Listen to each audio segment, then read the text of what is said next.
Welcome again to Math 800 Pre-Algebra. Today we are doing section 1.5, Problem Solving, Rounding, and Estimating. Objectives. 1. Locate the place to which a number is to be rounded. 2. Round integers. 3. Use front-end rounding to estimate answers in addition and subtraction. So let's focus with objective 1, locate the place to which a number is to be rounded. Rounding a number means finding a number that is close to the original number, but easier to work with. When we round a number, we will often use the approximate sign, which is a squiggly equal sign. This means two things are about the same, but not exactly equal. Example, draw a line under the place to which the number is to be rounded. So round negative 23 to the nearest 10. The 2 is in the tens place.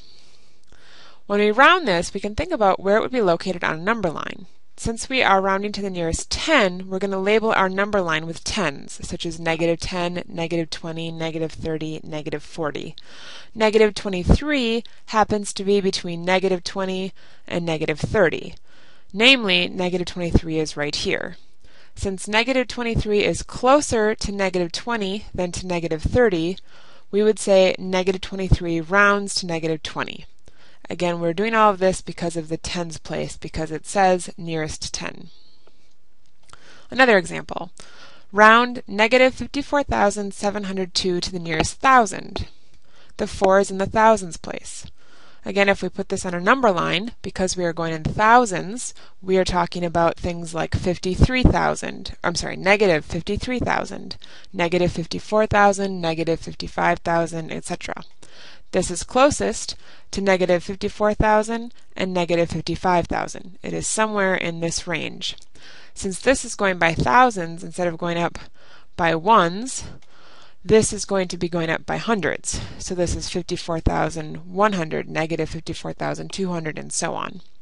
Negative 54,702 will be about there.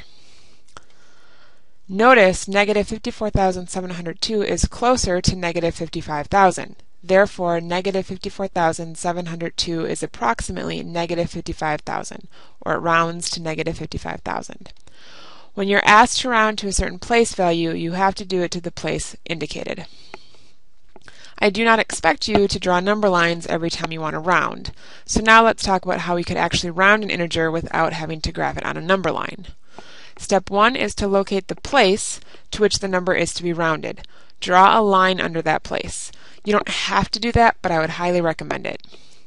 Step 2, look only at the next digit to the right of the one you underlined. So whatever you underlined, look to the number to the right of it. If that digit is 5 or more, you increase the underlined digit by 1. So notice, if the digit next to it is 5 or more, you increase the underlined digit by 1. If the next digit is 4 or less, you do not change the underlined digit. This is slightly different than the way some sciences round. Some sciences have different rules in regards to fives, but for our class and for most math classes, anytime you see a 5 and you're asked to round, then you're going to add 1. Step 3, change all the digits to the right of the underlined places to zeros. This gets a little bit tricky when we start getting into decimals. So this process works for whole numbers. We're going to make a minor modification when we get into the chapter on decimals. So we will now practice with some examples. Round 349 to the nearest hundred. So step 1, underline the place indicated, which was the hundreds place. Step 2 is look at the number to the right of it. To the right of 3 is 4. Since it's 4 or less, the underlined digit is going to stay the same. So now we will change everything after the underlined digit to zeros. So the 3 stayed a 3 because it was 4 or less next to it, and everything else turns into 3 to 0, so you get 300. Notice you have to have those zeros. If you didn't have those zeros there, you would be saying that 349 is approximately 3, which doesn't make any sense at all. So you have to have those extra zeros there. Round 36,833 to the nearest 1,000. The 6 is in the thousands place, so that's our underlined number. Looking at the digit to the right of it, it's an 8. Since that is 5 or more, the 6 is going to go up to 7. We're going to add 1 to it. So the 3, which was in the left, nothing happens to that. The 6, which was our underlined number, is going to go up by 1 because this was for 5 or greater. And then everything after the underlined digit changed to zeros. Again, you need those zeros, otherwise you'd be saying 36,833 is about 37, and that doesn't make any sense. One more example. Round 13,961 to the nearest hundred. The 9 is in the hundreds place, so we underline it. We look to the number next to it. Since the number next to it is 5 or more, we're going to add 1 to 9.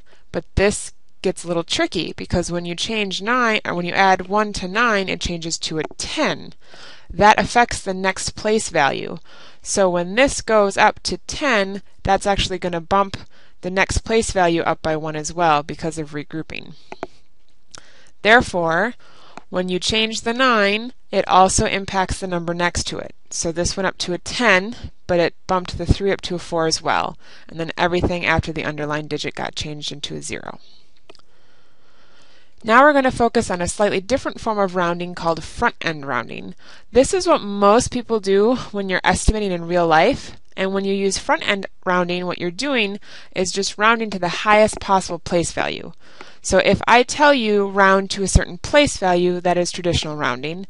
If I say use front-end rounding, that means just go to the highest possible place that you can. Everything else will become a 0. Here's an example.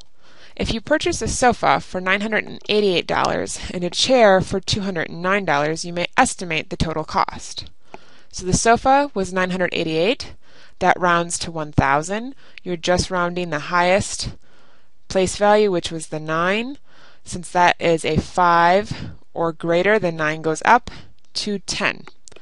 And then everything else turns into a 0. Plus your chair, which was $209. That rounds to 200.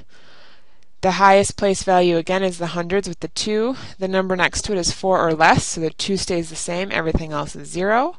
And now we can estimate our cost by adding these, and that's your estimated cost. You can also find the exact answer by just adding 988 and 209 and getting 1,197.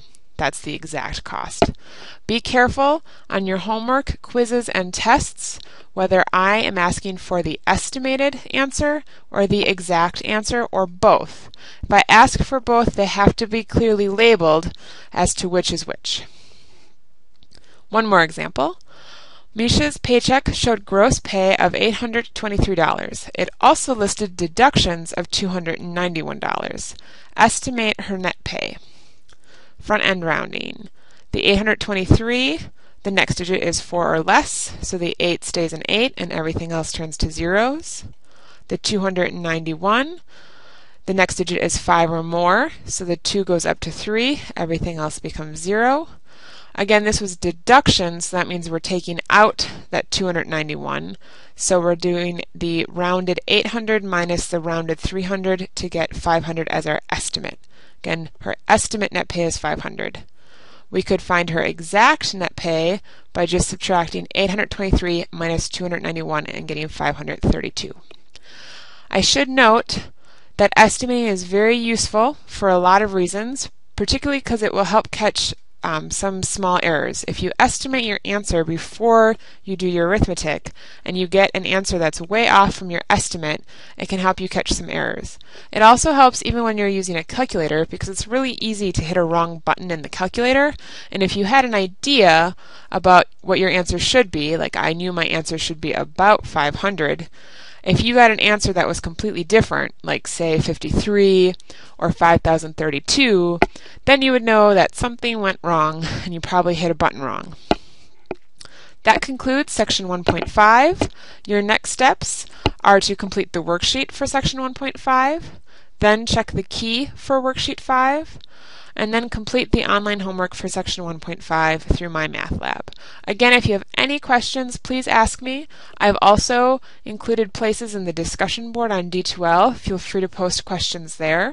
Once you have completed 1.5, start on section 1.6.